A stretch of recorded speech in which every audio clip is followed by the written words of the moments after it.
You are watching The Horizon, the voice of the Amber Woman, exclusively on ABC Amber TV.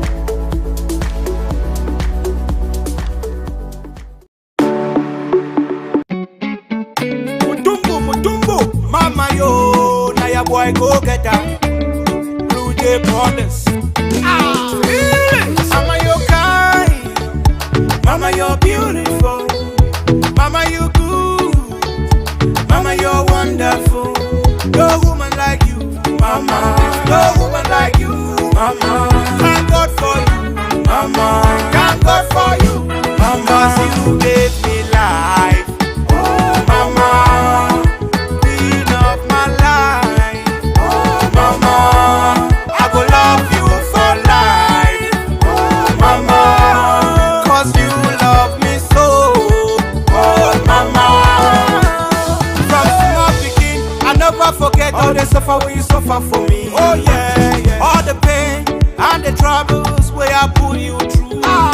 I remember when money no be there and chop no be there for her. You be the try your best. You go run around to find us something where we go chop. When I dey sick, you know the sleep. You go the cry all night. You go hold me tight, start to pray, say God make you help my baby. Oh Lord, ooh, I wo ye choma. Afunga na bere ye funga choma. Ambama na bere ye ambama choma. Enga na chinu ye ga choma. Mama, I wo ye choma. Afunga na bere ye funga choma. Ambama na bere ye ambama choma. Enga na chinu ye ga choma. Ye ga choma, mama. Enga na chinu ye ga choma. Chinu ye ga choma. Oh, you gave me life, oh mama. Queen of my life, oh mama. I will love you for life, oh mama. 'Cause you love me so, oh mama.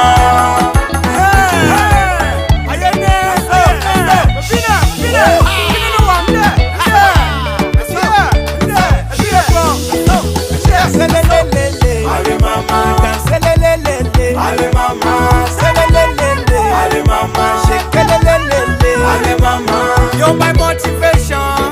You gave me the best education, mama. The song where I sing I'm for you, now it's special dedication to you. Oh yeah, I know say every night and day you pray say make a mama.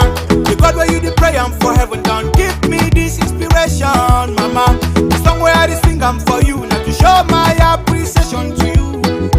Ubi awo ye choma, afunga na bere ye funga choma, ambama na bere ye ambama choma, enga na chinum ye ga choma. Mama awo ye choma, afunga na bere ye funga choma, ambama na bere ye ambama choma, enga na chinum ye ga choma, chinum ye ga choma. Chinum ye ga choma, chinum ye ga choma. You gave me life, oh mama, queen of my life. Hello, hello. Good afternoon, good morning, good evening, fellow Ambazonians, fellow friends of Ambazonia. Welcome to The Horizon, the voice of the Amber Woman. I am Ma Patience Abedu, your host for today. And I appreciate you joining us on your favorite show. Our theme, as usual, is staying the course. We are staying the course with God's help till we get to Boya. We have an exciting program for you today. Today is March 3rd, and let me just get this out of the way. I am in blue. You can see me in blue because today is the day to wear blue in recognition of colorectal cancer awareness. So most people in the United States that are aware of this will be in blue. But we'll start the program with something that is more dear to your heart about what is happening in Ambazonia. We have two topics today. What part has the church played in our struggle for independence recognition? And we have a special guest with us today, Pastor Victor. And he has a lot of information to share with us. I'm so excited to have him with us. And this is his first time on the horizon. So it is our pleasure having the pastor. Before I have this pastor give his initial remarks, I want to say that this program is two topics today. We'll be talking about the church and our struggle for independence. And the second part of the program will be on colorectal cancer awareness. Most of it will be on video, and then I will also have a little bit of commentary. We're expecting a doctor to join us on that topic, but we're not able to get him in time. But we hope next time he will join us. The whole month is Colorectal Cancer Awareness Month, and so we may get him next time to help us digest this topic further. So without further ado, I want to welcome Pastor Victor to just greet his people before we delve into the topic. Welcome, Pastor Victor. Well, thank you very much, Dr. Rasha, Dr. Patience. I always mix up your names. I had to write it down somewhere now. It's okay. Dr. Patience, it's always a pleasure to contribute. I've always contributed to your program. We've never really been on the show, and it's my pleasure to be on the show today and to talk on this very important topic concerning the role of the church and what is happening in Ambazonia. And to our televiewers in home front, ABC viewers, and around the world, we want to say welcome to the program today, and God bless you. Thank you. Thank you so much. Yeah, so while we wait for the technician to put on a video that has to do with us remembering what we've gone through, that video, as soon as the video comes up, I'm going to stop talking. It's a video that we want Ambazonians not to forget, never to forget what is going on. I have a few statements to make about the church. Should the church be in politics? These are just general comments. Should the church be in politics? But politics is about the organization of running a community or society. So when you think about that, maybe you'll say, yes, the church should be in politics. The church is a strong backbone of any society. So that's so much shows the importance of the church. I don't know if the technician is ready with that video. The video is so important. And the reason we want to play that video is to remind people why we want to see things that have happened to Ambazonians. There we go.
Pastor, I just wanted to remark on that before we proceed.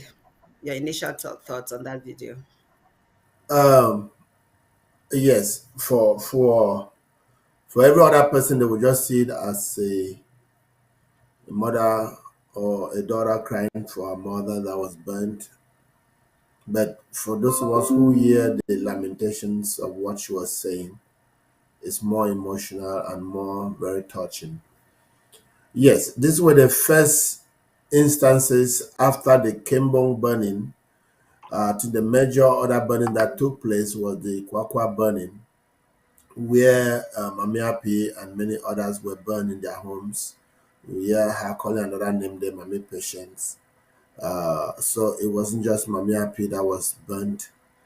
And this is the brutality that the people of Ambazonia have continually suffered for the past 6 years, 7 years and counting of this war, which the brutal regime of Yaoundé, of Cameroon, have constantly perpetrated on our people. And this is sad because, like what you want us to talk about today, these are some of the things that the church in Cameroon and and Ambazonia in particular should be able to stand up, to stand up.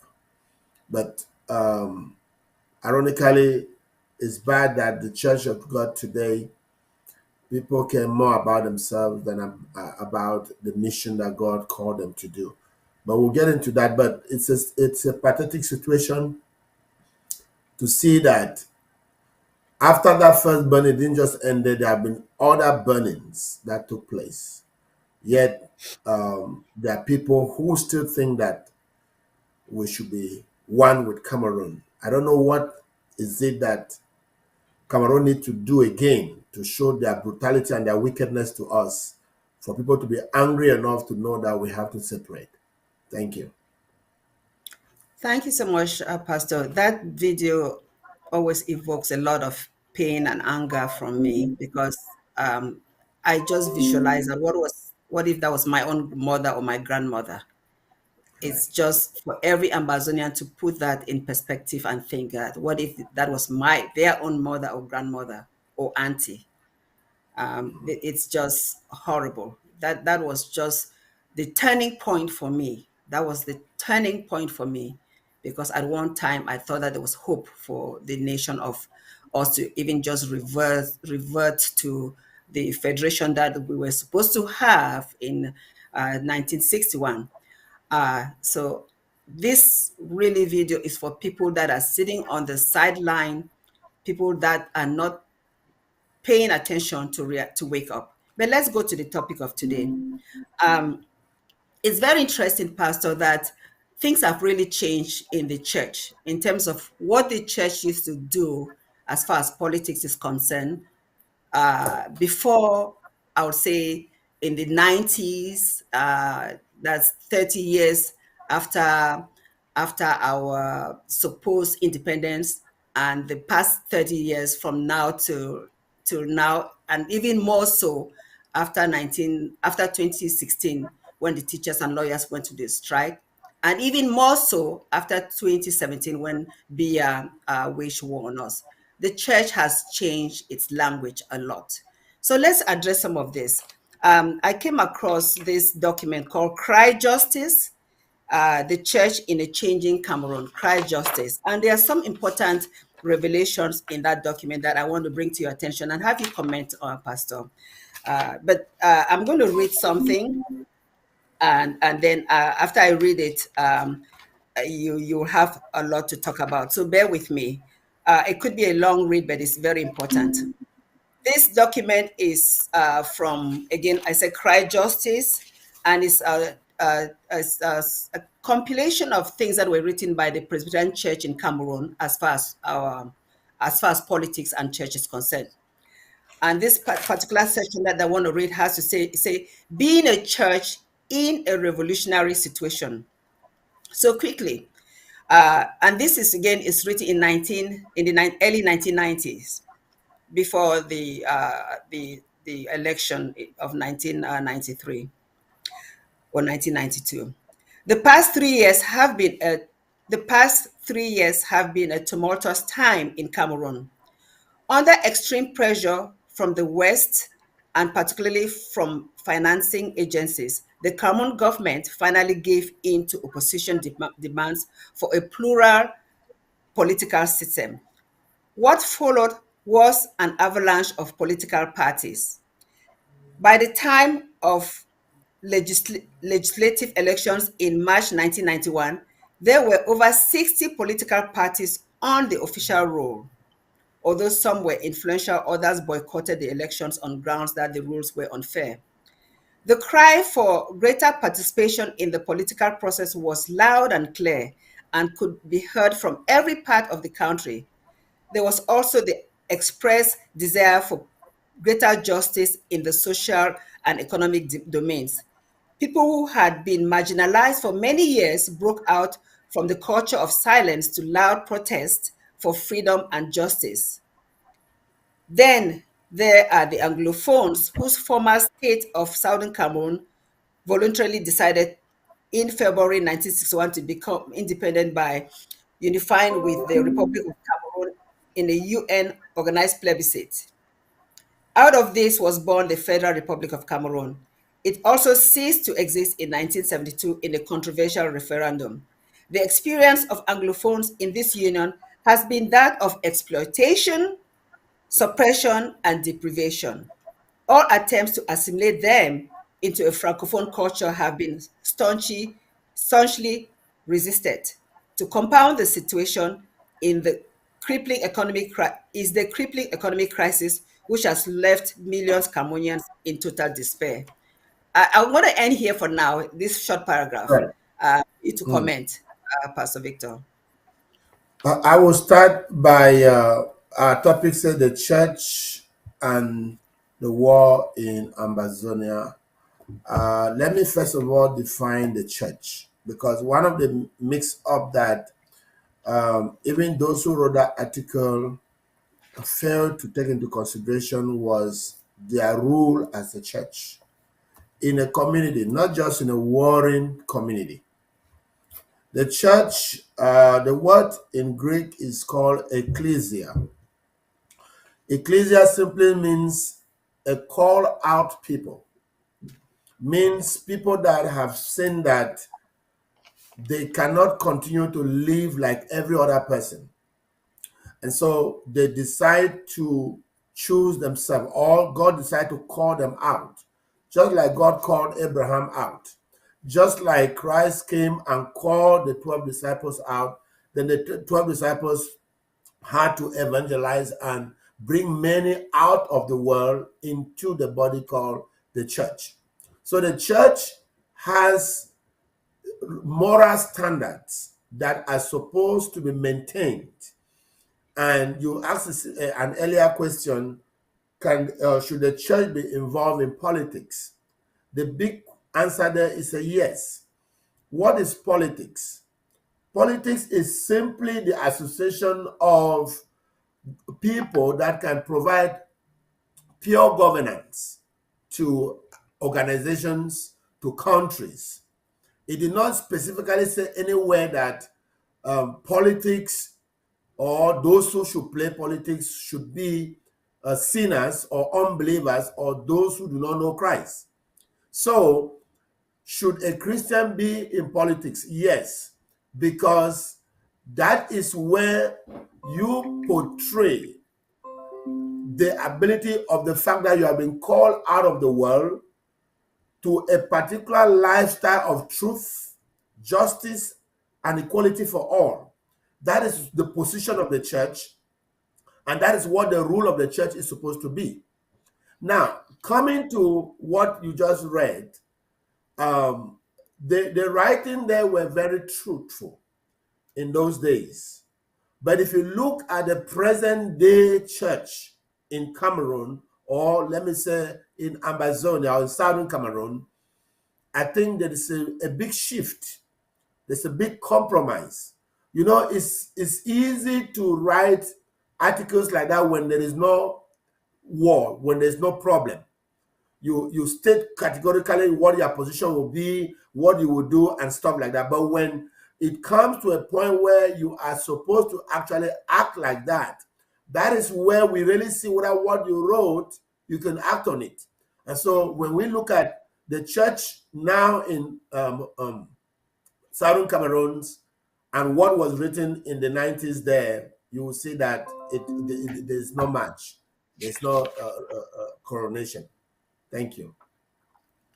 Thank you so much. So we agree that as Christians, because the church is made of Christians, as Christians, you have to be part of politics to make changes that benefit Yeah. mankind, that benefit human beings. Thank you so much. And then further along in this same document, um, there was some discussion. So let me even state that most of this writing, this document that I'm reading is dedicated to Reverend Jeremiah Chikansin of blessed memory, our teacher, Okay. master, and father in the ministry. And this publication was from 1993, and it has a lot of wealth of information. So I just wanted to throw that out. Okay, the church, the position of the Presbyterian Church in multi-party politics. Uh, um, Pastor Victor, I just want to mention something that is mentioned in this book. And you said something about that sometimes the writing that is done during peacetime is probably different when there's really war. And I just want to believe that from what we discussed here, I think that if these people that wrote this were living or were in charge of the Presbyterian Church in these days, Would they would have something acted different. differently. They would have acted Yes. differently based on Very what well. they write in those days that were very, that you were not talking about killing, all the killing that has happened. Okay. I'm happy. Let me, before you even read that, let me quickly just throw this in that Yes. it wasn't that all was well in their days. What I was just trying to say there was that they wrote out of a painful background. We saw the multipartism coming into Cameroon in the 90s. You know, that is when finally it got its breakthrough. But remember, before this time, people like Reverend Jason Council has seen it all. They saw Mhm. how people like Godri Jinka them wrote had a case against the government of the Republic, judging in the court in Bamenda and won. They saw how some of these people were being tortured and hunted against, and how they would do Kale Kale just come into our neighborhoods, gather our people, and just go. So they were writing from an angle of people that were in pain already, and they saw something was happening, and I think we are in their worst dream, because that is what they were anticipating not to happen, that we are experiencing now. And like you said, I believe if people like that were still here, I think we would not be talking on this topic. We would have been appreciating what the church has been doing during this war, not what the church have been sitting down and looking during this war. Yeah. Absolutely. So, on the matter of the position of the PCC, so this is really the Presbyterian Church in Cameroon on multi-party politics. There's some brief thing that I have to read. It said, with the final advent of multi-party politics in Cameroon, it became necessary for the church to take an official position and to provide firm counsel to pastors. This paper was issued by the Synod Committee on the 20th of March 1991 to serve that purpose. So this portion addressed several subtopics. It talked about the prophetic ministry of the church. It talked about reunification and after. And they used that word reunification, and that really bothered me because we know that it was not reunification, it was unification. Sorry about that.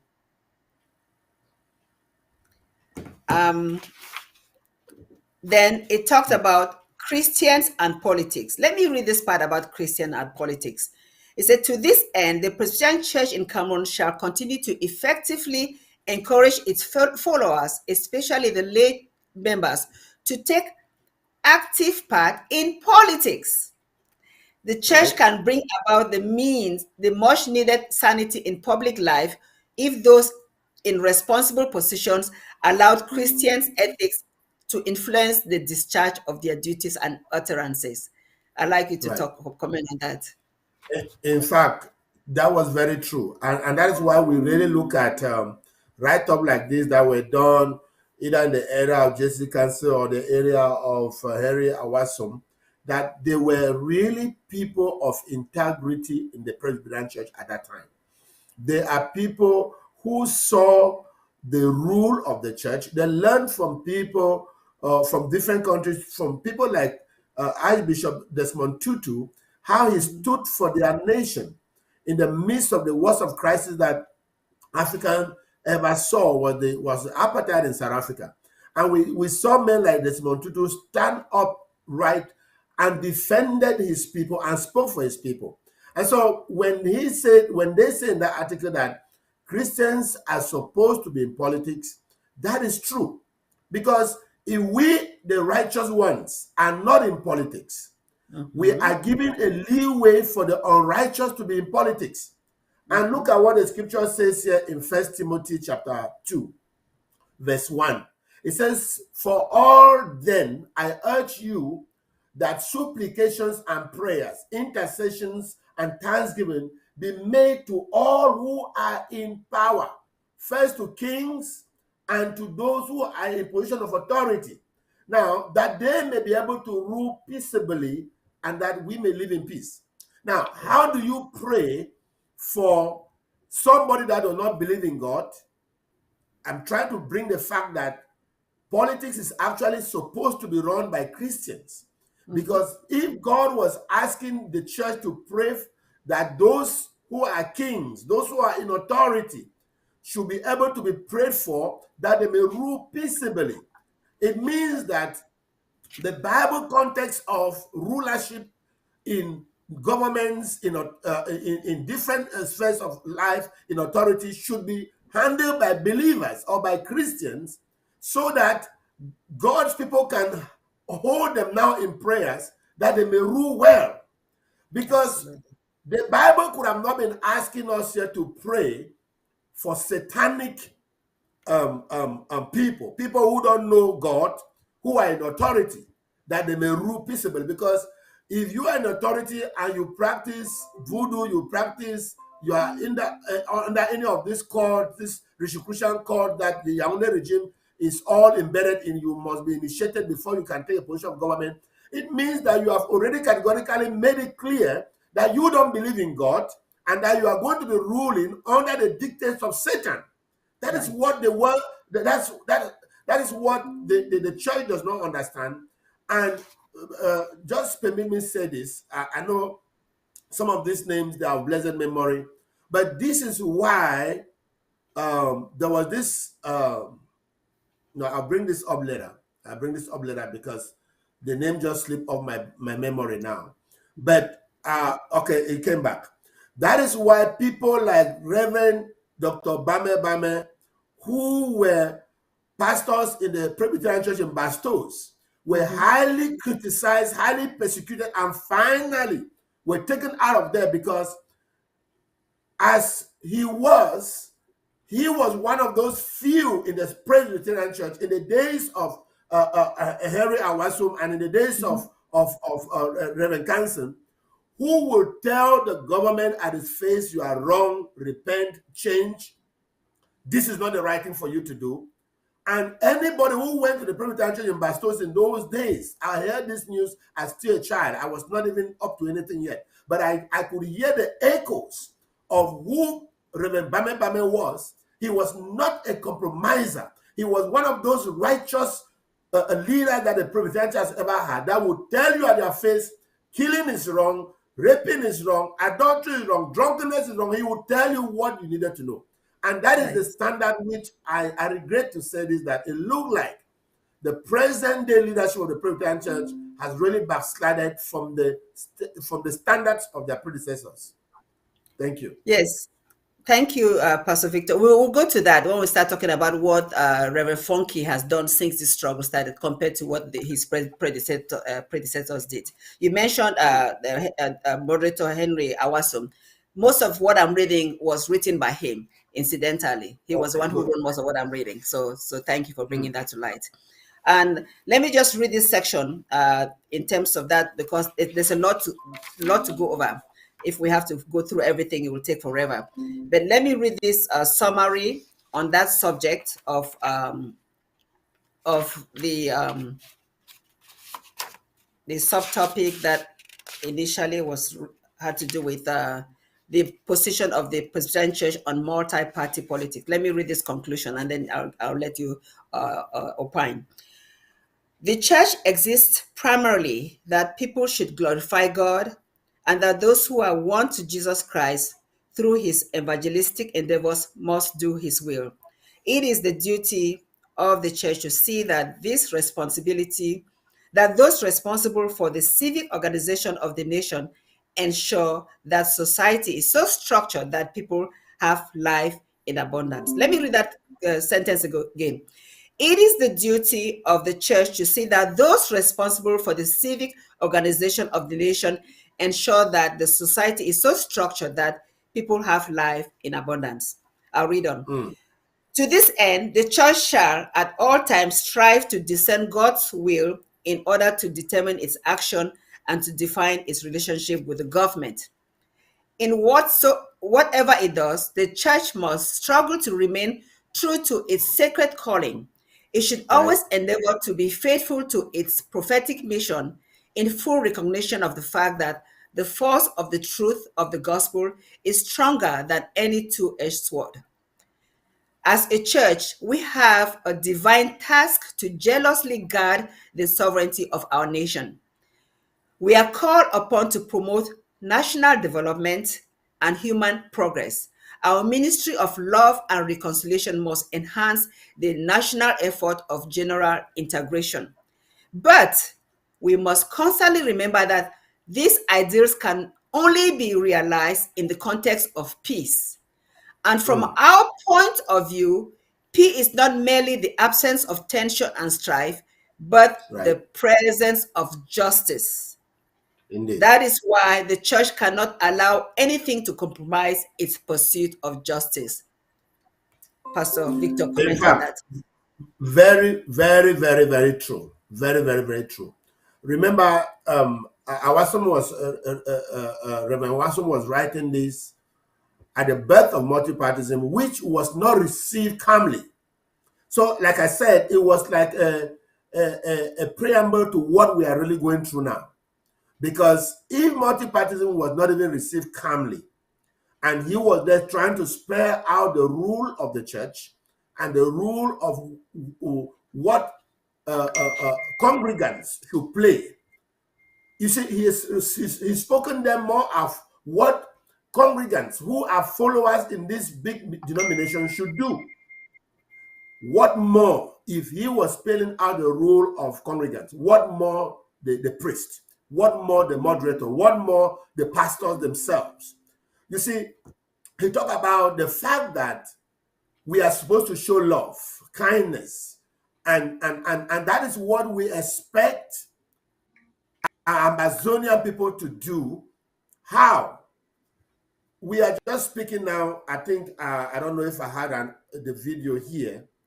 We woke up this morning to hear children being carried away in is it a corner? No. What is that name? That the public forces went into our territory and carried away over 100 young people. Oh, over 100 young people. I didn't know that. Oh yes, I saw. Let me see if I can see that video. They carried over 100 young people, and they carried them from. I think this is happening in Mator. Is it Mator? Is the right name of that place? Yes.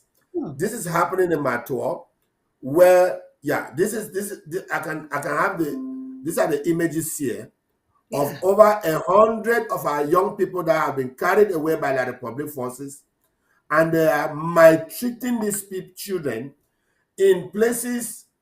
I don't know whether they carry them to Kumba or to wherever is the headquarters of Mator in that area. Wow. Now, they carry these children, they are torturing them, over 100 young people, over 100 of them.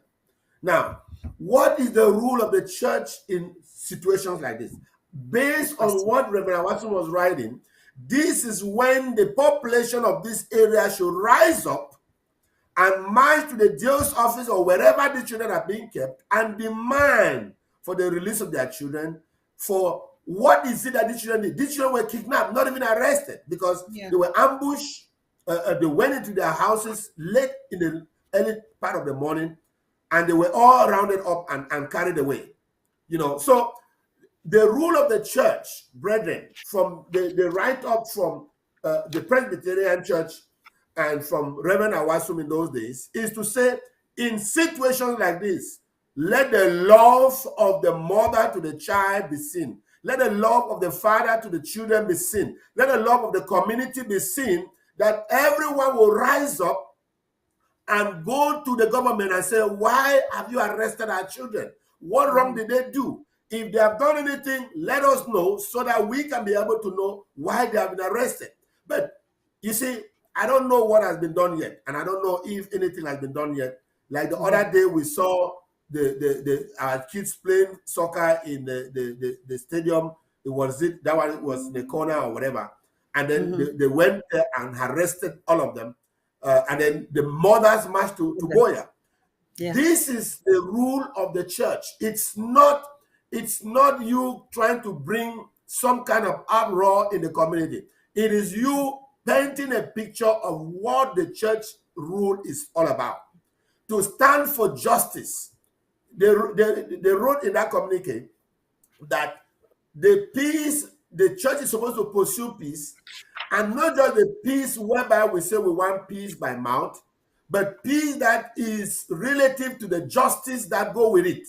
If you just pursue peace without justice, which is what the present church is doing, I bet you if a child is hurting, somebody slap your child, neighbor's child slap your child, what he did nothing, and you go there and just say, don't worry, he will not slap you again next week. You don't go to ask what did the child do that he was slapped, and you try to bring some justice in that situation.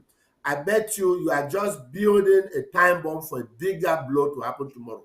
And this is what I think the former moderators of the Presbyterian Church saw the present picture of what we are going through now in the future, and they saw it and they wrote it down. It is the place of the church right now, not just the Presbyterian Church, even the Catholic Church, even the Baptists. And I know there was some kind of a communique. I don't know when that was written, whether it was 2020 or 2019 or 18. The Episcopal province of Bamenda wrote one communique to the government when this crisis just began. My point and my question to you all is, what happened since then? What has happened since then? You didn't do no follow-up for what you wrote. Everything has just gone dead. And Mama, I don't want to talk too much for now. Maybe you're still going to ask a question. But I want to say that something happened when the first shootings and the first burnings of La Republique took place in our land in Kembong village. At that time, the Archbishop, I don't know where they put Ash or the bishop of the Episcopal Diocese of Bamenda now was I don't know what I was, the Reverend Father, I don't know the names very well, how to categorize them. But he was serving in Manfe in the presence of Andrew Kia. Andrew Kia he took the risk to drive to Kembong because that was under his jurisdiction to see what happened. And he went there and BBC interviewed him. And Andrew Kia did what the rule of the church or of a priest should be. He spoke the truth. The military burned the church, the military burned the village, the military killed the people. Oh, I pray, where is the Andrew Kia of the 2017 again? We pray to have the Andrew Kia of 2017 now, because it looked like after that interview on BBC, something happened. Something else happened. We will talk that as we go along. But we want the Andrew Kia of 2017 that gave that interview to BBC and spoke the truth. And that is what the rule of the clergy is supposed to be. You see, The problem we have is clergymen nowadays trying to secure their own lives, trying to speak things that will please them, trying to please the politicians who are the unbelievers that need to learn manners and ethics from the church. This is the reverse. This is the problem we have. Because the reverse is that instead of the world coming to the church to learn manners and ethics, the church is being compromised by the world to stay quiet where they could have given right counsel. Thank you. Wow. Thank you so much, Pastor Victor. Yes, I remember that video from Andrew Kier. I remember that we were really hoping that he was going to be the one to stand for us. But we'll get to that as you mentioned. Let me just use the next few minutes to mention the few other things that the moderator wrote during those early 1990s about what the presidential should be doing as far as politics is concerned. President Biya did visit the Boya in the capital of Southwest Province, as they put it in those days, on the 27th of September 1991. And during that maiden visit, the President Church wrote something to the president. And I'm not going to read it because it's quite long, but it covered their concern on the current political situation. Maybe I should just read that. That part is important. So this is the President Church writing to the president. Our concern for the current political situation. As an indigenous church in Cameroon, we cannot dissociate ourselves from the problems of our dear fatherland. The welfare of this nation and that of the average Cameroonian is at the center of our mission.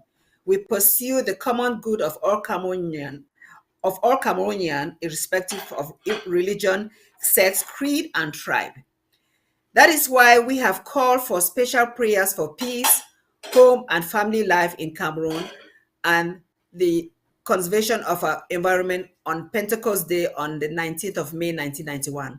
In fact, this was followed by concrete actions by all our Christians going out to plant trees. The political scene in Cameroon today is changing very rapidly, bringing with it moments of joy and anxiety.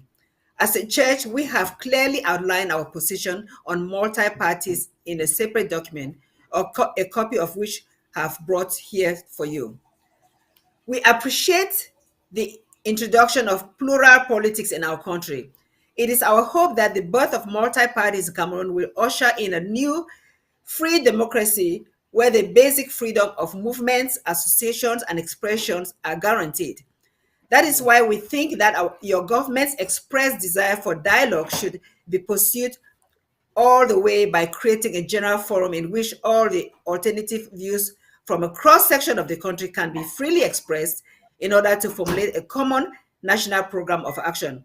We believe that such a forum will provide room for reconciliation at a time when the emotions are so high and tempers have grown so thin. It is still in this light that we welcome government's action in declaring an amnesty for political offenders. We hope this will create a healthy climate for all Cameroonian men and women to contribute positively in the building of our nation. Mr. President, that is why, as a church, we are extremely perturbed by the current turbulence in the country. The violence that has rocked our cities and villages, resulting in wanton destruction of property and the loss of human lives, is most worrying. We vehemently condemn vandalism in all its forms and pray that peace should reign again in our country. Now, since peace is not just the absence of war, but the presence of justice, we advocate for a just and equitable system of government, which would enable every Cameroonian to feel at home in this country. That is why we condemn in equal, strong terms all those who, by their behavior, provide a healthy breeding ground for hatred and violence. I'll leave it for you to comment because it's really bringing in the spirit of what a Christian leader should do. In fact, when you read that, I'm almost bursting into tears here because you could see the heart of true leaders. Imagine them calling the 1990-1991 violence. Exactly. What would they call what we're having today? And that's why we can tell Agobala categorically that it's a genocide today, because this is more than violence. This is mass murder. This is, I don't know what word to use for it, because look at Reverend Andrew, Awesome. Reverend Awasum, Henry Awasum was writing in those days, because they would just do kale kale, go into very neighborhood, capture people, go torture them, beat them up anyhow that they like. And they were writing to say, if multipartyism has really come, let it be that it has come to stay, that the people will have the freedom to express themselves. But do we have that freedom today? No. And that is why we can categorically call what is going on in Ambazonia today as a genocide, because you cannot just call this violence. If Reverend Awasu was writing violence in those days, how many people were even killed? It was 6 people when NBA was being launched. How many people were killed? Just something that you cannot even talk about compared to what we're going through today. So that is just to tell us that the moderator of old had a mind of fighting to see that his people stay in peace. I don't know. I pray that, I don't know what could have happened if people like this were here today. I don't know what they would have been writing. I don't know what they would have been saying. But it's quite a challenge. Or, when you take over office, the best way, we taught in management that when you take over an office, whether you are a pastor, whether you are a manager, whether you are what, try to go to the books of your predecessors. See what they did, see what they say, what mistake did they make, and what achievement did they make. That will give you the grace to be able to achieve more. But it looked like, since these days, even just the election for the moderator is even something that is chaotic. We don't even know whether it's the right person that was supposed to be there, or they just put people there because they just want people to be there. It's sad. It's sad now that what the world is suffering, like what we see people crying in Nigeria, is right in the church. That even when they come to choose leaders, they don't even choose the rightful leaders. They choose leaders of pick and choice, pick my person that I love, but the person that I don't love. Okay, he was writing in those days and talking about freedom of speech, that the church or the nation should be given freedom of speech. What was it today? It's a journalist that was just reporting what was happening to our people. Where did the freedom of speech? When our lawyers were being beaten on the streets of Boya and Bamenda, and our children were being robbed in the mud for nothing that they didn't do. Nothing. What did the children in the University of Boya do? They didn't do anything. They were beaten and robbed in the mud. Where's the freedom? We don't see the freedom today, and yet the church is just dormant and quiet. And that is why I want to even say that the church needs to wake up. The church needs to wake up.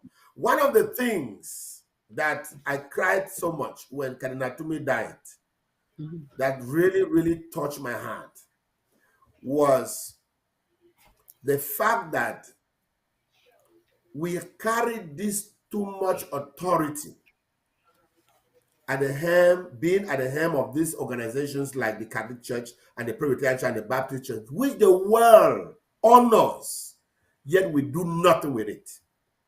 I remember, I know you're going to ask me something in that line, but let me just throw it now that it's coming to my memory. I remember by the time Ike Natumi was advocating for a conference, for an Anglophone conference, even though at that time, we, the interim government, were not in line with that, because we were telling him that if you want to do that in Cameroon, then it doesn't give us a safe place to come. If you want to do it somewhere else that we can also be part of it. Absolutely. But the bad thing about it is that he died without doing that conference, because the government we are on, they stopped him. But do you know, at the eve of him talking about that conference, the U.S. House of Lords was already debating on how much to support him to realize that conference. Oh. Yes, when Lord Bolton of the United Kingdom's House of Lords brought this issue up when it just started, you would discover that in one of their discussions in their parliament, they brought this issue up, that even right now there is a cardinal, a reverend, that is talking about organizing a conference which we, the government of the United Kingdom, can support him. And my point I wept was after Yaoundé refused you using Ekema to say we don't want nothing in Boya. I even said it, I said, can Cardinal Tumi not even sum up a delegation? Those of them that sat and wrote. You know, one thing I discovered was that before Nkia was posted to Bamenda, the Episcopal province had already written what we had. I am thinking that if Nkia was in Bamenda at that time, I don't think they would have written that document. But they had written that document telling the government that we are willing to help to see that we bring peace to our nation. Give us a chance to be able to mediate in this issue. The government of Yaoundé ignored the issue. And my cry was, why can such a person of Cardinal Tumi's statue, Bishop Kia, Reverend Funky, I don't know the other people of the Puritan Church, all of them who sat and wrote that document, what could have stopped them from leading a delegation to the United Kingdom to tell the people of the United Kingdom, say, this is what we want to do, this is what we want to say concerning this issue. I bet you the United Kingdom would have heard us, they would have listened to us, and they believe the clergy very well. They believe the clergy very well. And they know that they will not, the clergy of Ambazonia or Southern Cameroon will not come there to tell them a lie. But he died without doing that. And this is the cry today. Still, the Roman Catholic Church has power, has the grace to be able to sell this case abroad to nations' government. Why can't they come to the United States Senate to present the case? Why can't they go to the British? Why can't they go to the Canadian? They sit quietly there because they have been corrupted, given big cars and the rest of the things. And that is where we are suffering today, because those that are supposed to set the standard have lowered the standard so low that we are the victims now. That is the failure that we really experienced back there. Thank you. Wow, thank you. You know what? If I were to continue reading excerpts from this book, we will not end today. So what I will do is I will just leave it for now. I think I will have to invite you back to the show for us to continue this conversation. But let's talk about what has happened. You mentioned about that article from the Episcopal Church in 2016. I think right after the teachers and lawyers went on the strike, and that document listed a lot of things. They put the history of Southern Cameroons, and then mentioned all the ills, all the pain that our people were going through, the marginalization, the fact that we've lost a lot of our infrastructure. All those things were mentioned in that document, and also a possible solution. And you rightly said, what has happened since then? Because that was a great document. And at that time, Pastor Victor, I don't know about you, but most people were even thinking about federation, right? Most people were thinking that if these problems were solved, then we could go be that Federal Republic of Cameroon, where we take care of our own affairs, they take care of their own affairs, and everybody lives happily ever. But that was not the case. So the church failed to follow up on what they wrote, and here we are today with a genocide where more than 45,000 people have been killed, with all those villages burned, so many refugees, so many IDPs, and yet we are not seeing a significant presence of the church. But before I let you talk, I want to come back to this moderator, Reverend Samuel Funky. You know, most of the write-ups from this moderator are so opposite of what his predecessor did, Reverend Awasu. They are really night and day, because he, as someone who is a man of God, is always taking the side of the government. If you see most of his write-up, he will not put a blame where it squarely belongs to the government. He will not put the blame. He sometimes even blames the separatists. He will call the separatists out and condemn us.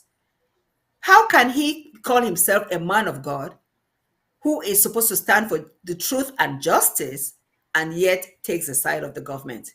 I'll let you go ahead.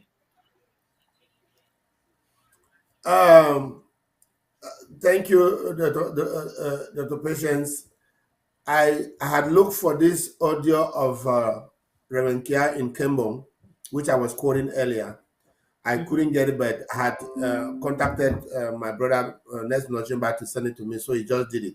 I want us to play because we're not putting words in his mouth, and we are asking where is the Reverend Kia of Kembong in 2016 or 2017.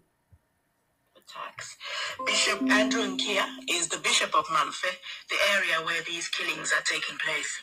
I went to Kembong myself to meet the Christians there who were with Father in the mission at the time he was shot.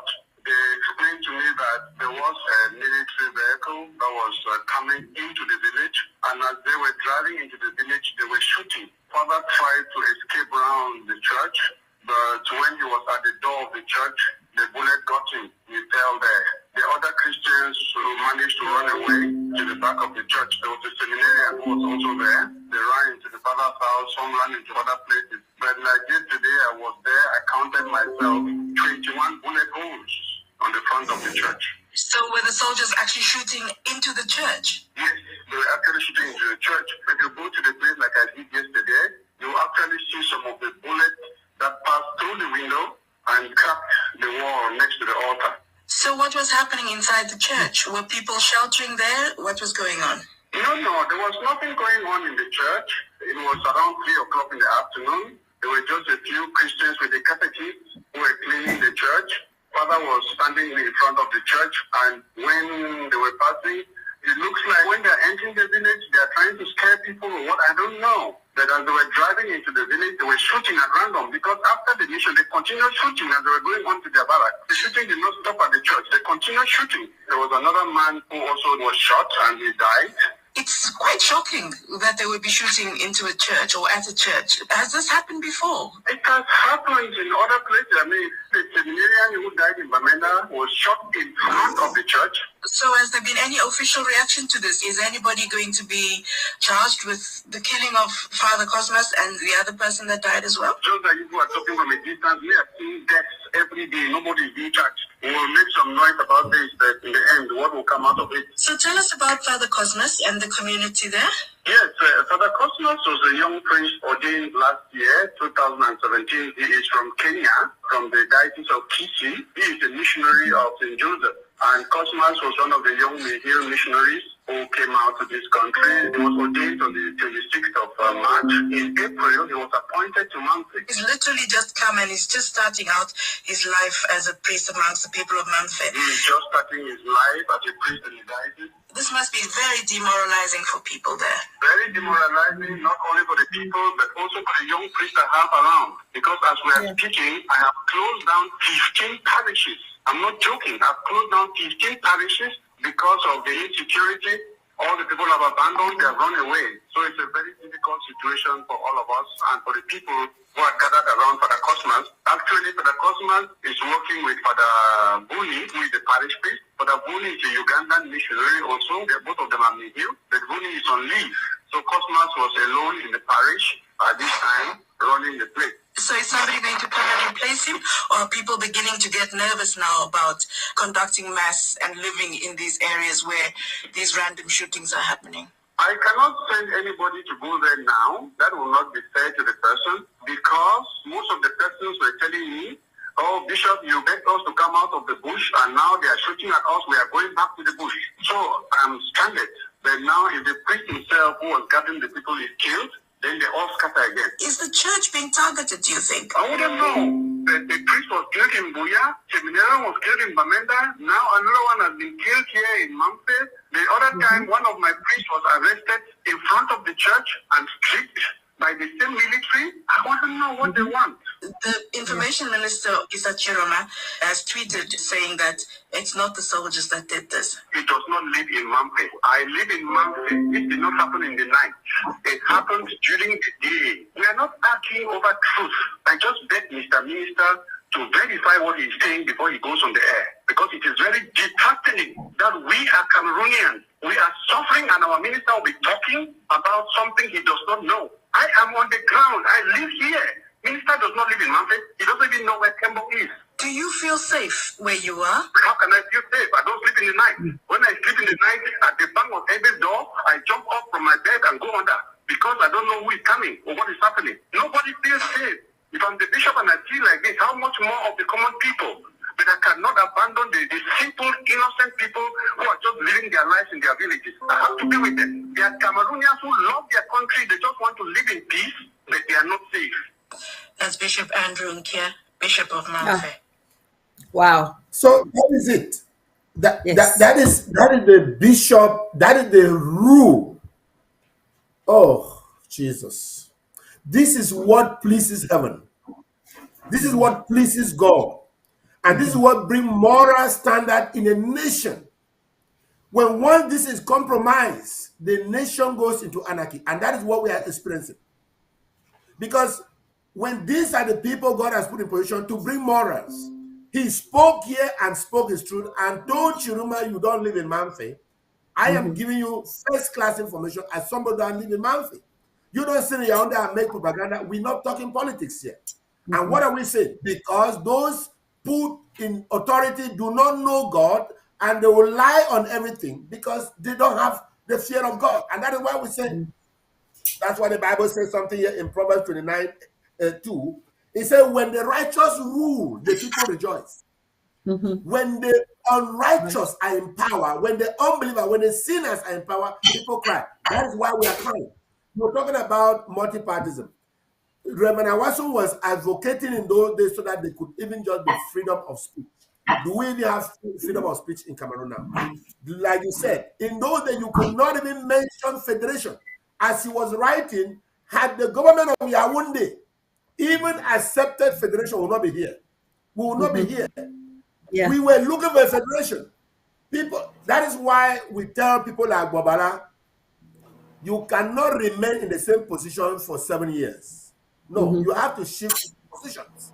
Because you are not going to allow 50,000 plus of your people to be killed and you still say federation. When nobody was killed, you were talking about federation. When nobody was killed, you were talking about federation. Or when few people were killed in Kembo, in your village, and this priest, you were talking about federation. 2 years after you are still talking about federation. No. It doesn't work that way. You shift positions to know that, to let the enemy know that you are serious. And that is why today you can talk about federation, it's no more a taboo. But in those days, it was a taboo. And that is what Reverend Awasu was writing. Leave people to say what they want to say. And like you heard, I think not up to a year or 2 years after Reverend Awasu or Reverend Nkia made this audio or made this report to BBC, and Taranji entered into it and saw that it should be posted to Bamenda, and it was posted to Bamenda, given a new Pajero, and the camouflage it like it was some kind of an ordination for somebody coming from Rome to do whatever they term it. But it was solely a political thing. And since Nkia went to Bamenda, we've never heard again Nkia. Exactly. This is why we're saying that the church must remain relevant. You think that anybody could go and kill Nkia? You see, this is what I'm saying. When once God has lifted you up to a standard, giving you a name, that name become a protection for yourself. Nobody could have just suddenly go and kill the Cardinal Tumi. When he went to his village and came back, and I remember Equinox interviewing him, he told them the truth. He said, when one Amber fighter, in his words, with his salve gun, will shoot one La Republic military, La Republic will come down and mow down villagers who had nothing to do with that shooting. Absolutely. And he said that was the truth, and it is the truth because they did not have those kind of guns that will go and kill that lot of people. So that the Republic will just come and mow them. And they are killing your people like that, you will still remain in the same position that you want federation. That is stupidity of first category. And that's what we are telling people like Bobala and the rest. And like you talk about the moderator has categorically gone against the will of Reverend Jason Council in the past. Jason Council, who was just writing to put peace, gone against the write-up of a moderator, Awaso. And that is why I don't know what he will tell God in heaven, if you will even go to the heaven. But this is the moment we're saying these things. You may be listening to us in home front, and you may be in the penitentiary, you think that we are doing you a disfavor. No, we are doing the moderator a favor. The Bible says, what shall it profit you, moderator, if you get the whole world? You get the Pajeros, you get all the even Andrew Kia. You gain all these cars and all these things on this earth, and in heaven you lose your soul.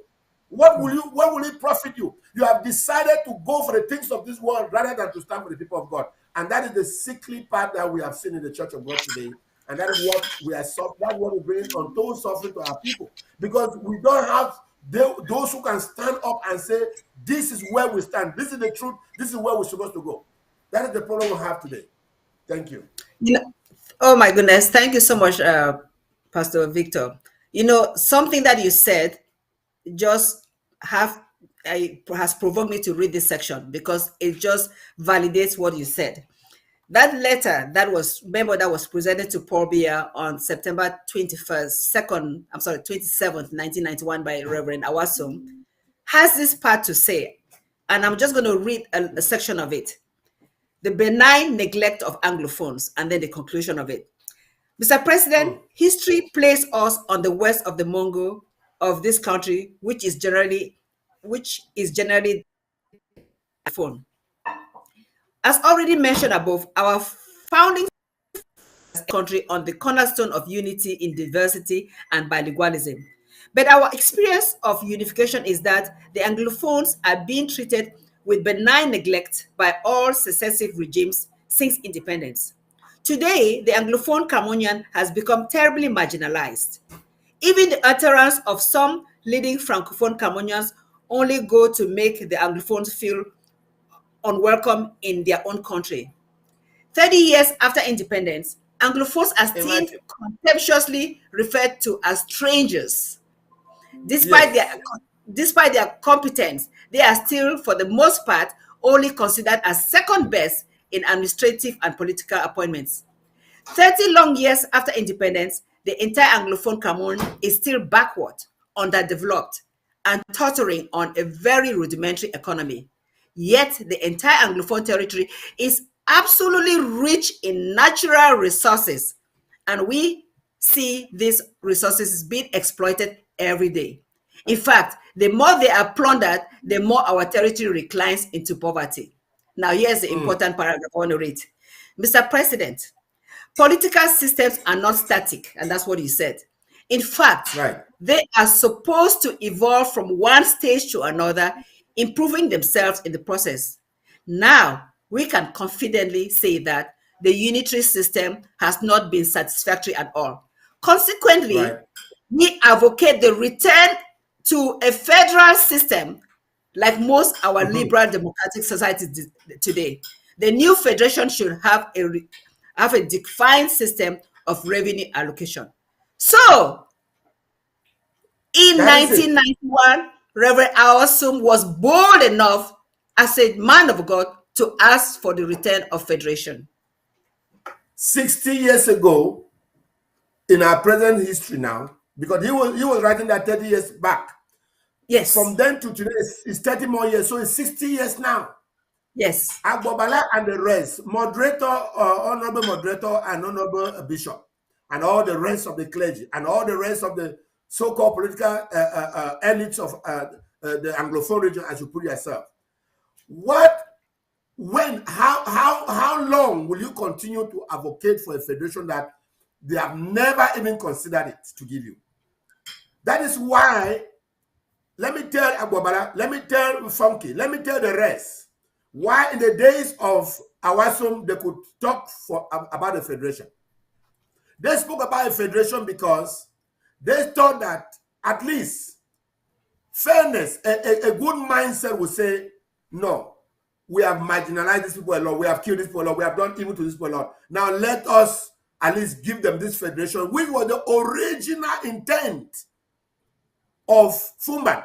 Even though Pobia told us in Mo Ibrahim program that we went there to assimilate them, we didn't go there to give them federation. I don't know what else Agbobala and the Ray want the world to say, want our people to say. Pobia himself went and contradicted Fumban in Mo Ibrahim program and said Fumban was not about a federation, it was about assimilation. And he has failed because we cannot assimilate their culture, we cannot assimilate their language and everything. Yet you still stand now, Agbobala, moderator, Funky, and the rest, and you still sitting quiet and talking about a federation. You know why our people could not fight in the days of federation? Because you'll be fighting as rebellious people in Cameroon. Why there's a legal fight now is because we are asking for our country back. Because first, there's no legal treaty union that was signed. Abobala, you're a lawyer, you know that better. Maybe you can educate Funky and the rest and the kids. That there was no legal binding document that bind us together. That the United Nations doesn't even have that. Had they had that, it would have been the United Nations that would come against Ambazonia. But their hands are tied because there is no legal document. And now they are watching to see us fight our way to victory. That is why we encourage Ambazonians. Stand strong. Fight your way to victory. This is the only way out.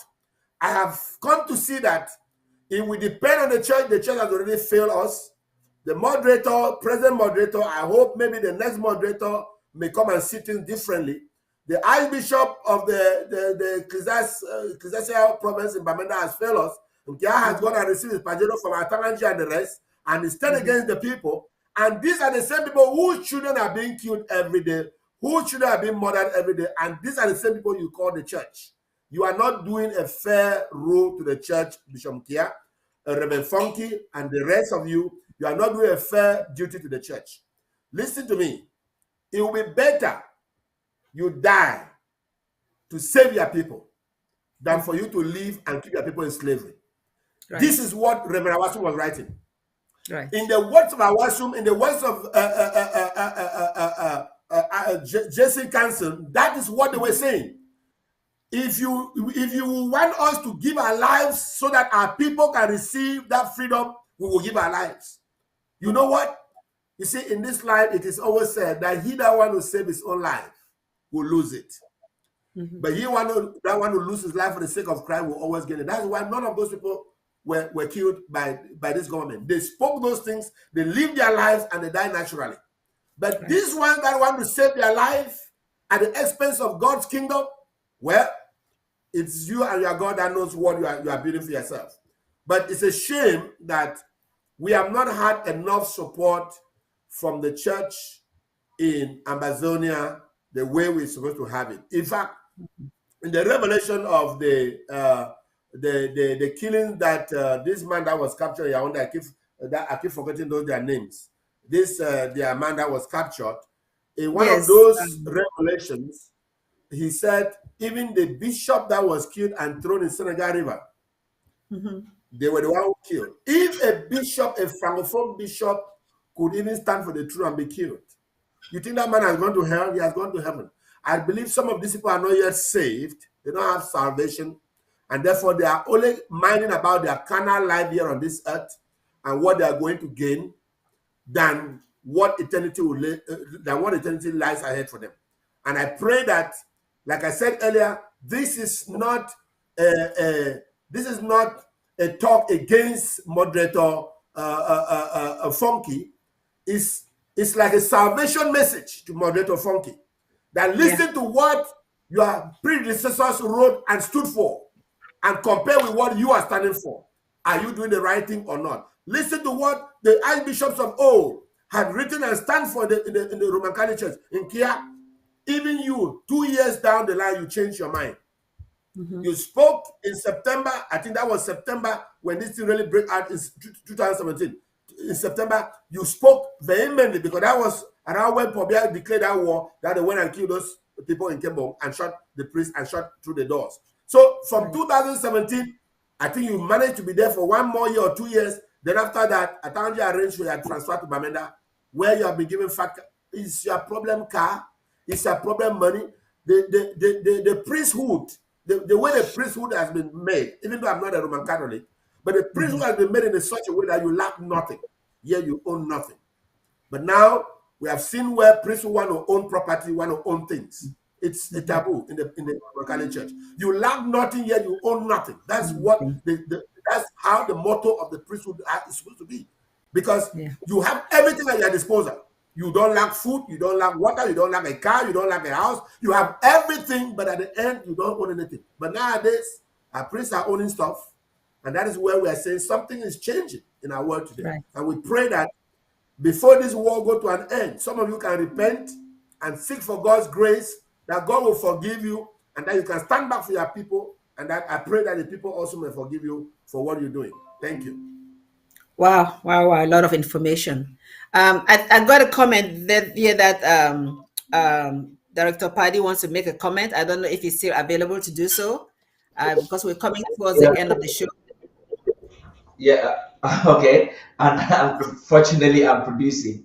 I know you still have very two important topics to talk about. Pastor Victor, sir, thank you very much for that education you're giving to the clergy in Cameroon. I will just add or complement a little bit on what you've said thus far to say that we do not only need the support of the church, which is the body of Christ, not a denomination, from Ambazonia or Ambazonian church leaders. We need it from leaders of the church and the church in its entirety in the Cameroons. Why? Because our cause is historical, our cause is legal. And I would say that it is an apology for the church in the Cameroons not to function in sync with this reality.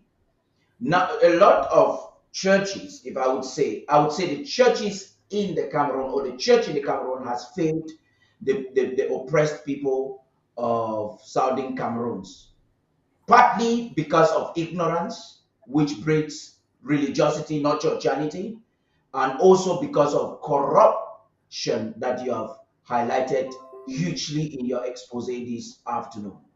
I want to expand a little bit on that. Maybe if we go down to church history, what they've not learned any lesson. What happened in the church in Syria or Antioch, if you want to call it today Turkey? Have you gone there? Do you know that is where the body of Christ expanded from Jerusalem and had a great stronghold? What happened when church leaders became protecting their interests, became more politically inclined?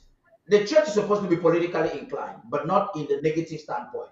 They're supposed to speak like Reverend Kia in the face of injustice. That was the first statement. When the Bible tells us that when Jesus visited the temple and he opened, that was what he said.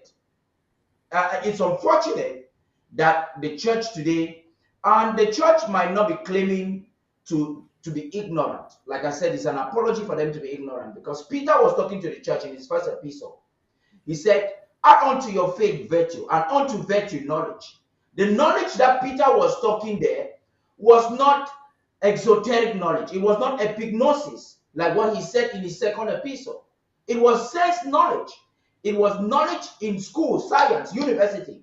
Meaning that as a pastor or as a priest in a land and a people that God has called you to be a shepherd over, you have a duty to understand the history of that people and the rights of that people.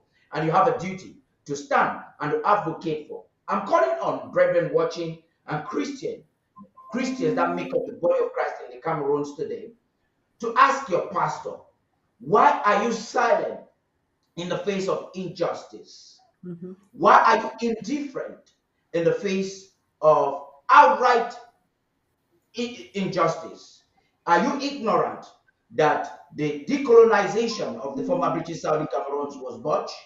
Are you ignorant of the fact that Ahijo invaded the former British Saudi Cameroons? Are you ignorant of the fact that Biya unilaterally seceded from a failed union? Are you ignorant of the fact that the peoples of Saudi Cameroons were assimilated and lost their voice, and when their teachers started talking in 2016 and 2017, they were beaten? Are you ignorant of the fact that God is not a dictator, and he tells man that I've given to you life and death. He says you can choose. You have a right to choose. So even if God is not a dictator, no Bulu Beti a Singam chief priest can dictate on the people of Southern Cameroon on what they want. Are you ignorant of the fact that now that we are Christians, we are not supposed to be entangled again in any yoke of bondage? Pastor, I'll conclude on this. And people want to use the word separatist. We are not a separatist movement. But even in the realms of Christianity, the word separatism is not a sin. It is synonymous to sanctification. Separation did Yes. not start today. God endorsed the separation between Abraham and his nephew Lot. God had many times told the Israelites to separate themselves. I was talking the other day, and one activist got confused and did not understand when I'm talking about tribalism. It didn't start today. Education, the academia cannot define tribalism, especially to Christians, because when God was asking Moses to separate the children of Israel in tribes, God was encouraging tribalism. Tribalism, by definition, is not a negative word, because God knew that the different tribes are different people that have different values to defend. We, as a tribe, as a people of the Southern Cameroon, which is also an ethnic group, we have values and we have a right to exist. And God has proven that He made us that way because He gave us the opportunity to exist as a people. Now, I'd like to know if it is that these pastors are ignorant, or these church leaders are ignorant of the fact that the peoples of the Southern Cameroons deserve a right to determine their future. And if they know so, why are they silent? It is an apology that the church in the Cameroons, even the church in French Cameroon, the churches in the French Cameroon, Yes, if that's the indeed. church of Christ, they are supposed to stand and talk to their government and tell them, annexation is a legality. It's not in conformity with even the laws in the Cameroons, no, in international law. It is criminal. Jesus frowned against occupation. And this is what happened. Some are using the pretext to say Amber boys have done this, Amber boys have done that. I'd like them to know this, Pastor Sam, that Jesus or the Bible has no, is not against self-defense. Now, when the forces of occupation came to arrest Jesus, the Roman soldiers, I'd like to let people know that those were annexationists. They were forces of occupation. When they came, and Peter automatically removed his sword and chopped off the ear of the Roman soldier. They didn't tell us that it was an Israeli soldier. It was a Roman soldier. That was a force of occupation. What is the message we get there? First of all, Jesus was cognizant of the fact that his disciples had weapons of self-defense. The sword in those days is an equivalent of an AK-47 of today. Jesus did not turn and look at Peter and say, Peter, hey, your carnal How will do go you to carry a hell. sword? That is it. Yeah, how do you carry a sword? He told him, no, listen, just keep this. This is not a battle Put for it you. back. It's important. So the problem we have in the church in the Cameroons and even globally, which we might face the same situation that disappeared the church in Antioch. That the Bible tells us the first place where followers of Jesus were called Christians was in Antioch, was in Syria, was in Turkey. And because church leaders became corrupt, the church lost their power. The Bible is telling us that the government is supposed to be on the soldier of the church. That means the church is supposed to lead the government, not the other way around. Thank you. Wow, Paddy, Thank that's a you, lot. Paddy.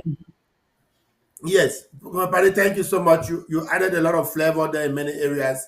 And to be candid, when you were speaking, what really was done in my heart is that I think we are just using this name, the church in Cameroon, from the general perspective. But if we really examine this from the religious and from the biblical standpoint, the church in Cameroon is really, really not the church, because they are not separated. Remember, I defined the word church as ecclesia in Greek, which means a call out, a separate people. So we are not separated. The church, the Catholic Church is not separated from the people. That's why you see people that in the church, they are still in occults. How are you expecting a priest who is in the same rosicrucian call with Paul Biya to go and talk against him? That's why I want my little brother, Prophet Frank, who was killed. I told him, my brother, you go out there, you preach against these people, you pray against them in your crusade grounds. You cannot go start eating with them on the same table and say you want to do politics with them. You want to be part of their this. They are going to kill you, and that's how he died. And I keep saying this: our people are not yet separated, my brother. They're talking the separation. They are not dead yet. I really doubt if the trumpet of God will sound now, how many of us who carry the clergy collar will go to heaven, because these are the kind of standards in which God look at it. If you come to the moral standard of the church, it is really going down. You bring it to the individual standards, it's still not surviving anywhere. Because what we are talking here could have even been making sense if we had priests and pastors who are willing to lay down their lives, just like you said. It is everybody carry this thing about Amber boys doing this. Amber. I have a brother who is in the government back in Cameroon there. He keep telling me this. I told him that, brother, you know what? When you want to talk this thing, you only look at the present moment. Were there any Amber boys anywhere when the Republic, when our people went out with palm fronts, with peace plans to advocate for peace, to advocate for justice? Were there any AK-47? Were there any child from God with them? No. La Republic did what? He went into our territory, started killing our people. If you are the one, you have 5 children, an enemy come and kill 2, will you sit down and fold your hand that you will free the rest 3 and kill?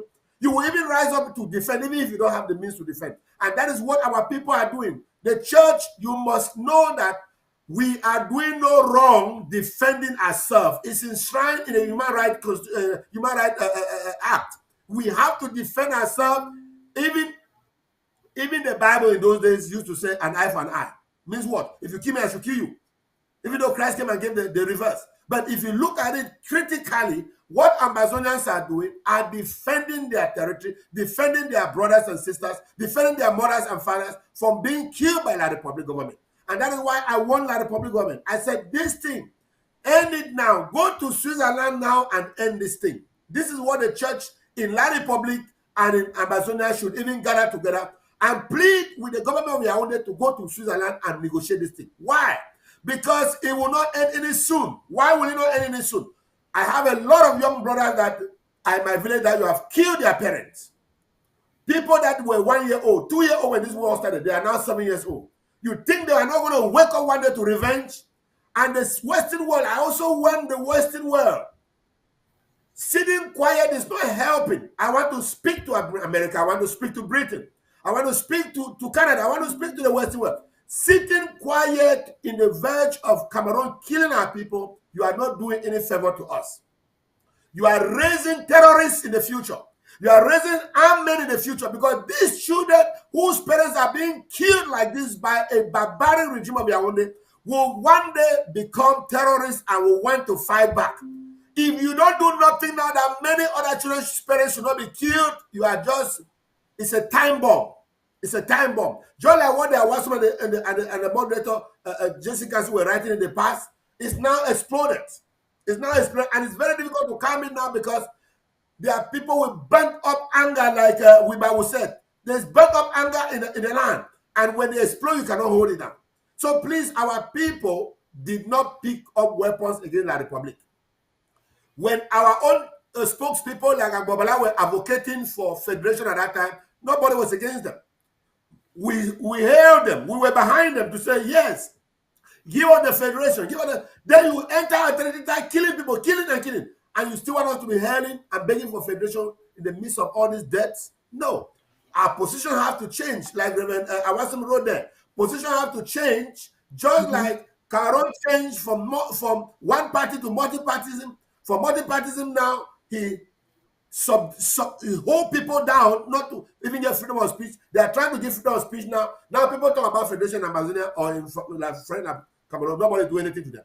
Meanwhile, in those days was a taboo. Why? Because we are close to our separation. And that is why the separation is the only way out. Let me tell the Republic this thing. I will close this program. I don't know how many more minutes we have. Yeah, I was just gonna say that you should give your closing remarks so that we can move to the next topic. Thank you. Good. Let me say this, even though we know we don't have a government Yaoundé that listens, but let me say this, that when Ambazonia asks for separation, that is the best thing you can do to please them. That will calm down the anger of those whose fathers and mothers have been killed. I bet you, let me tell you, let me give this one to French Cameroon, and this is from the Spirit of God. If you force us into some kind of a federation or to some kind of a one Cameroon, terrorism, that is when you are going to experience terrorism. It will never stop in French Cameroon. I am warning the French government, the French Cameroon government. I know there are some of their people who go on their Equinox and free media and tell you the truth that let these people go. Because the more you want to keep them, is the more you are building terrorism to your country in the future. You are not hearing any bombing now in French Cameroon. You are not hearing any suicide bombers now in French Cameroon. You are not hearing anything happening now. If you force Ambazonia into some kind of one Cameroon, brothers and sisters, you are going to see the most terrible thing in French Cameroon. Now they are fighting and keeping the boundary because we are respecting international laws. We are defending our people. We are not crossing their land.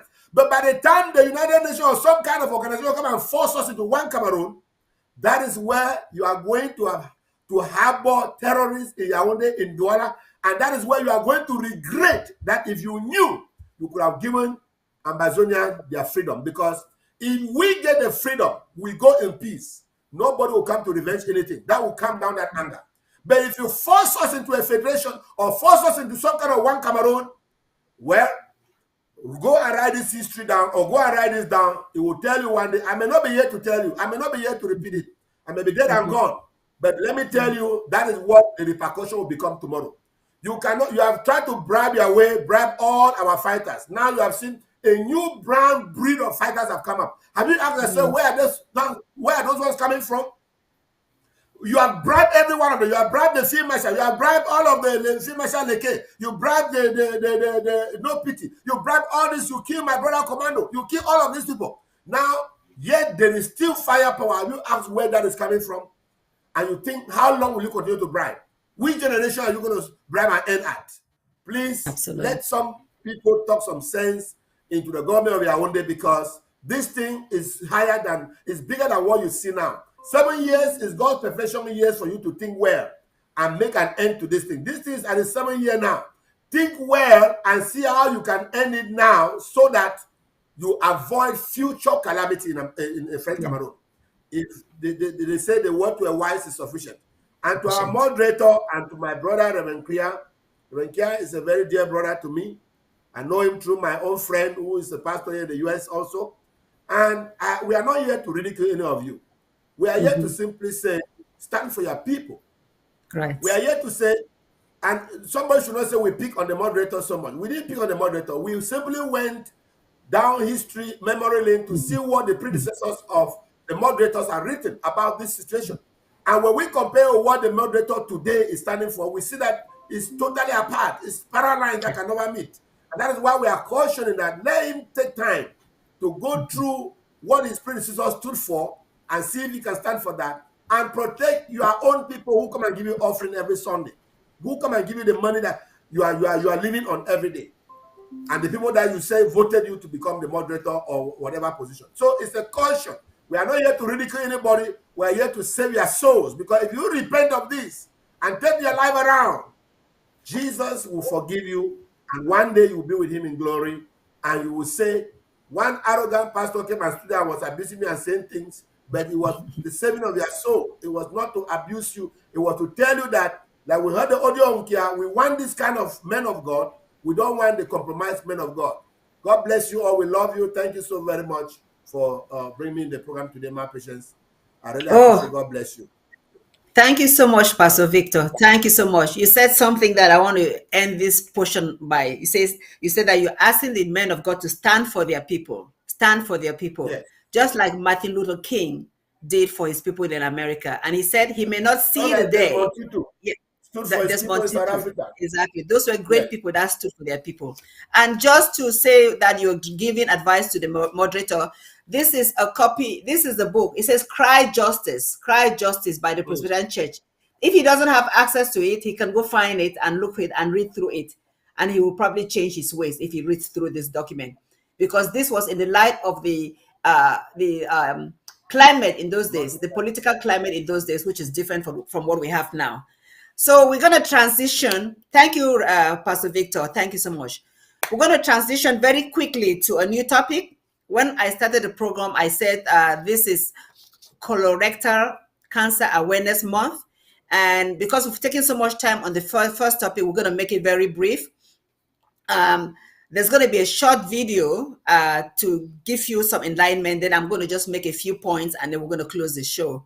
So if the technician is ready with the short video, March, you can put which it means on. two things. It's starting to get a little warmer outside, but also it's Colorectal Cancer Awareness Month. Now, for a gastroenterologist like myself, that's a big time of year for me because it gives me the opportunity to tell you about something that I have to deal with on a daily basis, which is the disease called colorectal cancer. Now, if you're not aware of colorectal cancer or what it is, stay tuned. In the next few minutes, I'm going to show you everything you need to know about colorectal cancer with the goal of how to prevent it, how to protect yourself. Stick around. Hi, I'm Dr. Fred Gandolfo, and I'm a gastroenterologist here in Long Island, New York. I'd like to start out with a statement that nobody wants to hear. I'm really sorry to tell you this, but you have colon cancer. Unfortunately, I have to say some version of that statement to people more often than you'd think. And the thing about colorectal cancer is that for most people, it's preventable. So in the next few minutes, I'd like to cover everything you should know about colorectal cancer with the goal of giving you the tools that you need to help prevent the disease in yourself and your loved ones. So let's start off with some basic facts. What is cancer? Cancer is simply a collection of your body's own cells that stop obeying the normal signals that your body gives to grow and divide. When cancer cells are present, they will grow into a tumor, which is just a collection of cancer cells. Now, a tumor, which is thought of as like a mass of tissue, will grow locally wherever it starts. So in the case of colon cancer or colorectal cancer, this happens in the large intestine. And you have tumor cells that grow starting as a small growth called a polyp into a cancer or a tumor or a mass. And that tumor in your colon will grow and grow bigger, bigger, bigger until it causes a problem, such as blocking the flow of stool in the colon, causing a bowel obstruction. Or it can cause bleeding. That's bleeding that you can see with your eye in the stool, or bleeding that you can't see, called occult bleeding, which is a common cause of anemia. And that's a common way that we detect colon cancer, by seeing someone who's anemic or has lost blood. And we find that the blood is lost in the stool.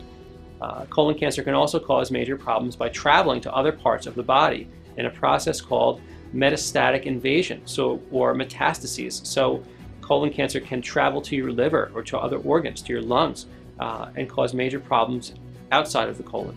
So colon cancer can cause many other problems and symptoms and can be picked up many different ways, but those are the main ways that colon cancer causes problems and will come to your attention. A couple of quick stats. About 150,000 people this year in 2020 are expected to be diagnosed with colorectal cancer in the United States. That is a lot of people.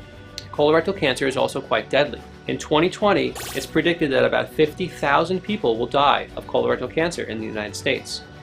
Now, if you think this is some disease that doesn't have any relevance to you, you're wrong, because colorectal cancer is going to affect about 1 in 23 men and 1 in 25 women over the course of their lifetime.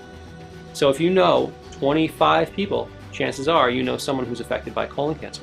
And the truth is, most of us, if we think back in our family history or in the people that we know someone who's had colon cancer because it's a very common disease. Now, I kind of alluded to this before, but colon cancer starts off as a small growth called a polyp in the large intestine, also known as the colon. And what happens is, over time, the little polyp, which is not cancer yet, but it's precancerous, will slowly grow into a tumor. And the tumor will slowly grow bigger and bigger and bigger until it causes problems. And anywhere up until the point where that tumor has spread outside the colon into the lymph nodes or into other organs, it's considered to be curable still. So that means early detection of either polyps, which are the precancerous growths, or a small tumor that's not yet broken out of the colon or invaded the lymph nodes is still technically an early stage of the disease and can be treated very well if picked up early enough. Now, the opposite is also true. If you wait and don't diagnose colon cancer at a stage that's still curable, then you are left with trying to manage complications of disease that is either locally advanced, meaning invading the colon and outside of the colon and other organs or other lymph nodes, or invading other parts of the body. Now, these conditions in 2020 are still quite treatable, and it's amazing what can be done with patients who have advanced colon cancer. But the best thing to do is to detect it early at the stage where it's a polyp or an early cancer, and have a curative either resection with a surgeon or a curative polypectomy, which is through a colonoscopy, removing a polyp that is yet to become cancerous, thus preventing cancer from happening in the future. So before we get to testing, colonoscopy and whatnot, I'd like to go over diet and lifestyle and what you can do before you even have to worry about getting a colonoscopy, what you can do in your early years, in your teenage years, in your 20s and 30s, 40s, before you have to worry about colonoscopy and medical stuff. This is stuff that you can do every day. This is a way that you can live your life to prevent not just colon cancer, but also many other cancers and other diseases. Now, I think I said teenage years. I mean, no teenagers watching this, so that's ridiculous. But parents, maybe you can start to introduce some of these healthy things into your child's lifestyle to prevent them from developing problems as they get older. So I don't think there's a lot of teenagers watching the colonoscopy channel here, but at the same time, healthy behavior starts early. So not a bad idea to get your kids involved with some of this stuff, because it's basic healthy living is really what I'm talking about. So things that influence the chance of getting colon cancer. There's a lot of data. It's not very great quality data, but there's a lot of data that says that diet can prevent colon cancer. So diet that's rich in fruits and vegetables and low in red meats or processed meats, which are like salty, processed ham, red meat type things like sausages and bacon, all these dried or salted meats, like a lot of the cold cuts that we eat. All these things are potentially pro-inflammatory or pro-cancer producing foods. And again, these studies that look at this stuff are not super high quality, but if you look at the abundance of the data, there is a significant risk associated with eating some of these foods. So trying to avoid lots of red meat, which includes pork and beef, and lots of processed foods is probably a good idea in general, and also to prevent colon cancer. Now, if you look at the opposite, healthy foods like fruits and vegetables, it's probably also a correlation. So eating lots of fruits, vegetables, and fiber, whole grains, is associated with a reduced risk of colorectal cancer. Now, whether or not that is a super strong risk reduction is going to turn the tides in someone who's going to develop colon cancer because of some genetic predisposition or whatnot, that's not entirely clear, but all these little healthy things do help. So anything you can do to live a healthier lifestyle and prevent cancer is a plus. Now, moving on, other things that you can do besides diet also play a role in not just colon cancer, but many other lifestyle problems and diseases. So exercise is very important, and people have found that exercising independent of your weight and other health factors actually helps prevent colon cancer.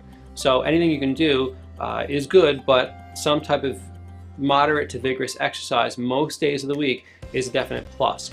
That means getting out and walking or running or lifting some weights, swimming, riding a bike, something you enjoy doing, start doing that.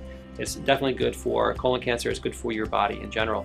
Now, the weight issue also plays a role. So people who are overweight, obese, people who have metabolic syndrome, which is the combination of high blood pressure, diabetes, insulin resistance, fatty liver disease, and obesity, that is considered a pro-inflammatory state. And that can also increase the risk of developing certain cancers, including colorectal cancer. So keeping the weight in check and keeping on a healthy diet and making sure you get some regular exercise is something that you can do right now to reduce your risk of getting colorectal cancer and many other problems. Now, what about the other stuff? So the big two are smoking and drinking. Alcohol, believe it or not, is a huge risk factor for many types of cancer, including colorectal cancer. So every bit of alcohol that you drink gets processed by your digestive tract and actually increases the risk of all sorts of digestive cancers, including cancer of the mouth and oropharynx, or the throat, cancer of the esophagus, cancer of the stomach, cancer of the small intestine, cancer of the colon, cancer of the pancreas, and liver cancer. So, in addition to many other cancers. So alcohol is a huge risk factor. So even social drinking can increase the risk a little bit. So there has to be a line between social drinking that is reasonable and social drinking that is not necessarily a great idea. So now where that line is between social drinking and problem drinking is not well established, but we know that any bit of alcohol actually increases your risk a little bit. So try to keep that in check as well. The other issue that contributes to colorectal cancer is smoking. Now, I think we all know by now it's 2020 that smoking is bad for you, so we probably should not smoke. Now, that being said, cigarette smoke is a strong carcinogen for many other cancers as well, and colorectal cancer is just one of them. So not smoking or quitting smoking or cutting back on smoking, lessening the amount of alcohol you drink on a regular basis. These are two things that you can do to prevent your risk of colon cancer from going up. Now, let's also talk about how we detect colon cancer. So you made it to the age of 45 or 50 years old, and now you want to figure out, do you have colon cancer? Are you going to get colon cancer? What are the best tests out there? So first, I like to dispel a couple of myths that I hear all the time. I usually hear some version of, hey, doc, I feel fine, I don't need this. Or, I don't have any family history, what do I have to worry about? My grandma didn't have any problems. Why do you want to talk about colonoscopy? So the bottom line is that there are no real symptoms of early colon cancer. Nothing yet has happened. And polyps are truthfully asymptomatic, meaning no symptoms most of the time. Now, that being said, early detection is key. So if you find a polyp or find an early cancer, you can save someone's life. Now, the idea that your grandma or parents or something had to have colon cancer is not really a valid one, because most colon cancers just happen to people. There is no family history, and there is no really rhyme or reason to it besides the risk factors that we talked about. So that's why we do something called screening. So screening means that you just take a whole bunch of healthy people at a certain age and you just test everybody for either precancerous things called polyps or for cancer itself. And the ways that we screen people for colorectal cancer are a few. There's a test called colonoscopy, which I'm sure you've heard of, which is the best test, and we'll talk about that in a minute. And there's also some other tests which are not as great as colonoscopy, but still much better than doing nothing, because sitting on your couch and doing nothing is not an acceptable way to screen yourself for colorectal cancer. So if you've hit the ripe old age of 50, you really should get some type of colorectal cancer screening test. And the American Cancer Society actually advocates doing screening a little earlier than that. They say do it at the age of 45, because we're finding a little uptick in people who have cancer in their early 50s. And maybe screening them at 50 is not the best. If you can catch that a few years earlier, you can really prevent them from getting that early cancer when they're 52 or 53 years old. So if you want to get a screening test at 45, that's endorsed by the American Cancer Society, or you can wait until you're 50. But either way, you should not hit the age of 51 or something like that and not have had some type of colon cancer screening test. It's very important. So colonoscopy. Colonoscopy involves looking inside the colon with a long flexible tube called a colonoscope. Don't worry, you're asleep for this test. It's easy, it doesn't hurt, and it's very safe. And that's the best way to prevent colon cancer, because colonoscopy is both a cancer detection test, meaning if you have cancer, we're going to find it on a colonoscopy, but it's also a cancer prevention test, meaning that I can prevent colon cancer in the future if I find a polyp, a little precancerous growth, and remove it before it turns into colon cancer.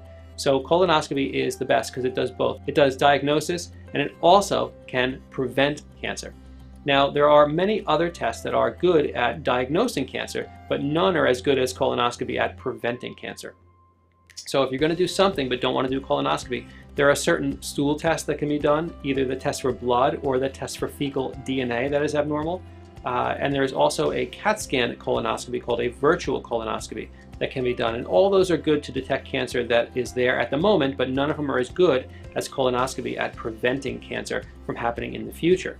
So I'd like to go over very briefly about how colonoscopy is done. Many of you have probably had colonoscopies or know someone who has, but what happens is the day before a colonoscopy is the big day of most of the action, actually, because you have to fast most of the day, you have to drink a lot of clear liquids, and then around the evening time, you drink something called bowel preparation, which is a salty, disgusting thing that you have to drink. It's like a clear liquid. It makes you go to the bathroom quite a bit. All night you're on the toilet. It's not so much fun, but it's for a good cause. Once you clean out everything inside, which is not painful, it's just more gross.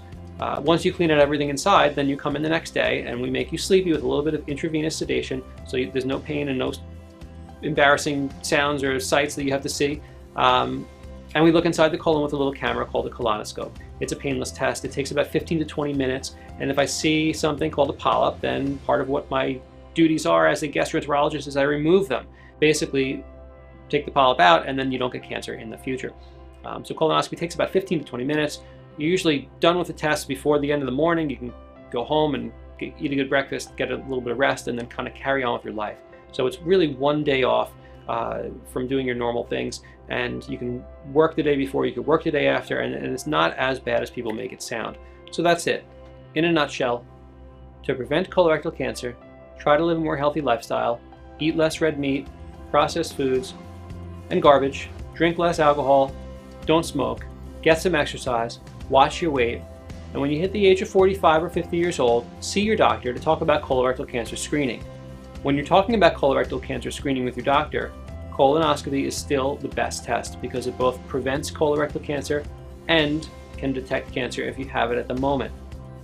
Now, if you want to learn more about colonoscopy, colorectal cancer, and everything that we spoke about in this quick intro video, I have an ebook that is a lot more comprehensive, and it goes into a lot of these risk factors, and it goes into the colonoscopy procedure in much better and much greater detail, and talks about complications, risks, when you need to repeat colonoscopy, all these factors. And you can find it on my website called retroflections.com. I'll put the link below in the notes to this video, so please check that out. It's free, and you can get a lot more information if you want that kind of thing. If not, just know that colonoscopy is the best colon cancer prevention and screening test. That being said, if you don't want to get a colonoscopy, still, for whatever reason, that's okay. There are still other cancer detection tests that you can do, so make sure you get some type of screening. So after watching this short video, you're now more educated than 99% of the population about colorectal cancer. So what are you going to do with that knowledge? I think the best thing you can do is really share it with your friends and loved ones. So talk to your family. Say, hey, Bob, did you get a colonoscopy this year? Or, you know, hey, happy birthday, you're 45 years old. Guess what? It's time for your colonoscopy. I mean, these are things that it sounds ridiculous, but if you plant the seed in people's minds, they will realize that colon cancer is actually a very important disease to prevent because we have the technology and the capability to prevent it. Some other ways you can spread awareness besides setting a healthy example for your children and trying to live a more healthy lifestyle and teaching them about what is good to eat and what's bad to eat and why it's important to move their bodies is to go on social media, and you can start to promote colorectal cancer awareness there. If you've been personally affected by the disease, it's easy to promote awareness that way. If you've not been personally affected or a loved one's not had the disease, you can still spread the fact that March is Colorectal Cancer Awareness Month. So that's an important thing to do also. If you want to show off a little bit or not, you can post a strong arm selfie, which is some social media thing that's been going on for 5 years or so now, where basically you post a picture of yourself flexing your biceps, and if you hashtag it strong arm selfie, that spreads awareness. It goes all around. At one point they were raising money for colorectal cancer awareness. I'm not sure if that's still happening, but that's a pretty cool way to easily spread some awareness for colorectal cancer. So this month I want to see at least a few strong arm selfies of people that I know on social media. I'll start with mine. There it is, strong arm selfie. So basically do that, post something on social media, talk to your friends about it. Don't let the awareness month go to waste. Now for me, every month is Colorectal Cancer Awareness Month, unfortunately, because I have to tell people that they have colorectal cancer. But for you, you can use this opportunity to spread the word and try to make it easier for me so I don't have to tell people you have colon cancer again and again and again as the years go on. Thanks so much for watching. Share this video with some friends. It's the easy way to promote. Thank you so much for putting that video. So I'm not going to take too much time. Again, I'm wearing blue because March 3rd is Colorectal Cancer Awareness Day. So most people in the United States, probably if they're aware of it, will be wearing blue. The reason we bring these topics up every now and then, we want Ambazonians to be healthy. We want those of you watching that intend to go back and fix our country to be healthy. I use this phrase, my health is my wealth. I want your health to be your wealth. You can only fix Ambazonia if you're healthy. So please, this month is very important for you to be aware of colorectal cancer. Just to give you a little bit of statistics, it's said that 4 to 5% of Americans will be diagnosed of colorectal cancer this year. That is a huge number. That translates to like 1 in 20 people. And when we say Americans, those of us who were born in Africa and we now live in Americans and we've inhabited the American diet, we are all included in that statistics. Because the fact is that most of our parents back home uh, lived on a healthy plant-based diet. So I bring you this bad news. Meat is considered a carcinogenic. Meat, beef, is considered carcinogenic, meaning that it can cause cancer. So if you're eating a lot of meat, beef, just be aware of this fact and cut down on ingesting this. So this video that we just saw mentioned a few things to prevent colorectal cancer. I'll just briefly remind you of what they are. Alcohol, cut down on alcohol. Smoking, stop smoking. And get a colonoscopy test. Colonoscopy, I know that some of us that are living in maybe in underdeveloped parts of the world may not have access to a colonoscopy. But if you are, please, at the age of 45, you should make sure you get your first colonoscopy. And after that is every 10 years. Or if you have a family member that has been killed or that has died or that has had colon cancer, then talk to your doctor. You may be eligible to get a colonoscopy at a younger age. So that is very important. And then one thing that was not mentioned in this video that we just saw, I don't want to go through everything that talked about eliminating meats in your food and eating a lot of plant-based diet. But one more thing that I want to include is eating a meal high in fiber. A meat high in fiber. You have fine fiber in avocado, in a lot of bread that is high in fiber. In beans is high in fiber. When you eat food that is high in fiber, the bacteria that is in your colon is very happy because the bacteria in the colon breaks down the fiber to what is called small chains fatty acid that is useful in preventing colon cancer, that useful in preventing the polyps that may eventually build up to be cancer. So I'm not going to take too much time. Please, very, very important. Take care of your health. Do the basic. And one more thing that was not included in that video we just saw. There's another ingredient, another food, turmeric. They say go orange. Turmeric, which you can find in curry powder and in cumin, curcumin, is also very good to reduce the chances of getting colon cancer. That is why it's noticed that most Indians, people that eat a lot of Indian rich food, people that live in India, they rarely have colon cancer because most of their food is high in turmeric or curry. So I will end this portion of the show today, and I'm going to be ending this show any minute now because I got to rush to work, and remind you of your patriotic duty, reminding each and every one of you of your patriotic duty. The federal draft is upon us. We started last week with the Savannah zone. We are going to the Midland zone tomorrow. Please, I'm sorry, is it tomorrow? I don't remember the date anymore. It's coming up soon, pardon me. The Midland zone is coming up soon. Everyone, I think it's next month, everyone should get ready for drafting.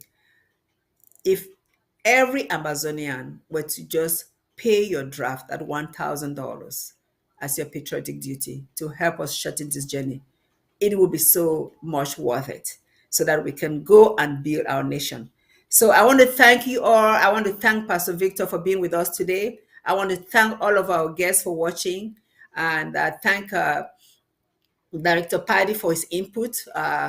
And we say that we are staying the course. We say that long live the Federal Republic of Ambazonia and short live the struggle. Till we see next week on the horizon. Thank you so much, and God be with you all. We the people, ABC Amba TV, Ambazonia Broadcasting Corporation. The voice of the voiceless, the voice of Ambazonia, connecting the world from Africa. With untold stories, Africa's best. Wisdom for the Ambazonian Quest with Bridget Muyang Fielding. Wisdom is the principal thing, therefore get wisdom, and with all thy getting, get understanding. King Solomon, Proverbs 4:7, KJV. And if any man think that he knoweth anything, he knoweth nothing, yet as he ought to know. Apostle Paul, 1 Corinthians 8:2. We are only as wise as our awareness of our ignorance. The only true wisdom is knowing you know nothing. Socrates/Plato. This wisdom is the altar of humility and success. There is no wisdom for a nation at war to sink its own gunboat. It weakens diplomacy, is tantamount to capitulation and defeat. That is exactly what some so-called Amazonian leaders have done, asking fighters to keep low for whatever reason. This is surrender wisdom, and it has delayed progress for 2 years. Bridget Muyang Fielding.